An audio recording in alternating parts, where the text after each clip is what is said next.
Hello Internet, and welcome back to Life's Biggest Questions, the channel where we kick off our boots, slump into an armchair and contemplate what on earth just happened. Well, my name's Jack Finch and today we've got a fresh one as we ask the question, what are the most dangerous SCP Foundation creatures? Before we begin, I'd just like to give a huge thank you for the love that our first SCP video gathered. We had a blast making it, and let us know how we're doing in the comment box down below because, you know, we're all ears. Also, I know a lot of you are concerned about our involvement with the SCP Foundation, but please rest assured that we have absolutely no affiliation with such an organisation. And if you've watched our first video, you'll know, as we make it very clear that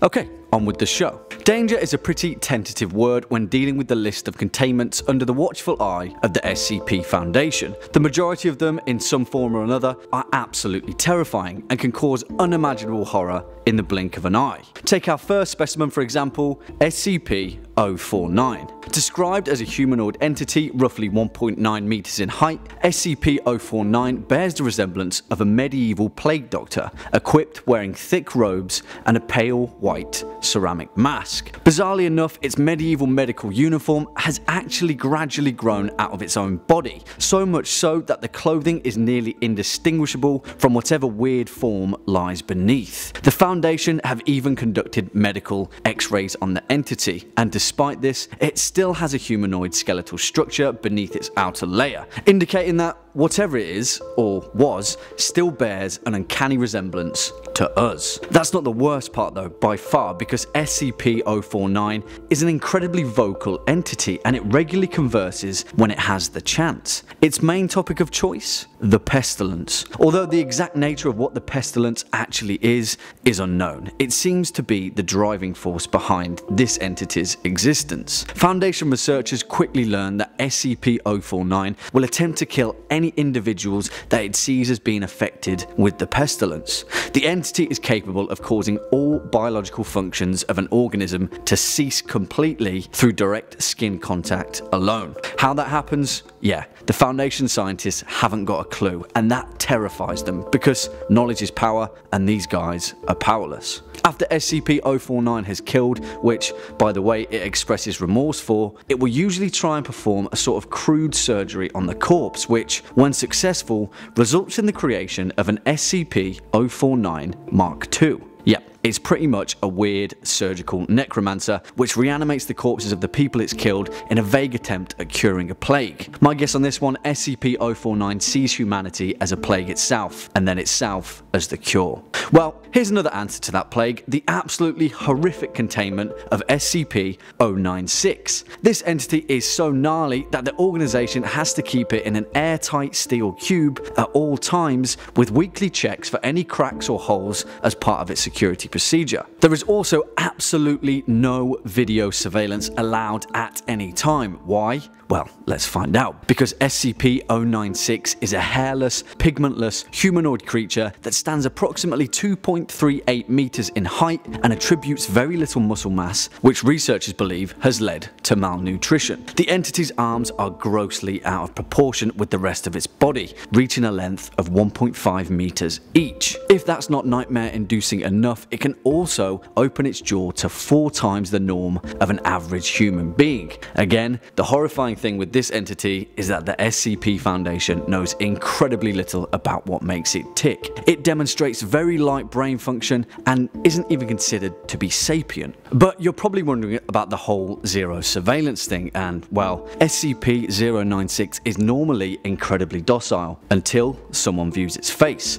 Be it directly via recording or even a photograph, upon being viewed, SCP-096 will begin screaming, crying and babbling incoherently, and after a minute or two it will begin running to whoever viewed its face. And by running, I mean that no known material can stop SCP-096. It will rip through any kind of metal or rock to make its way to the target and then proceed to kill. with a 100% success rate. What the Foundation fears the most is a chain reaction from SCP-096, but luckily for us, the latest report suggests that SCP-096 was killed willingly by a Dr. Dan when his termination was issued by the O5, the ultimate command of the SCP Foundation, after a string of containment breach incidents. But, well, the entity's records end there, with no concrete confirmation of its demise. Did Dr. Dan manage to terminate SCP-096? Well, one report suggests that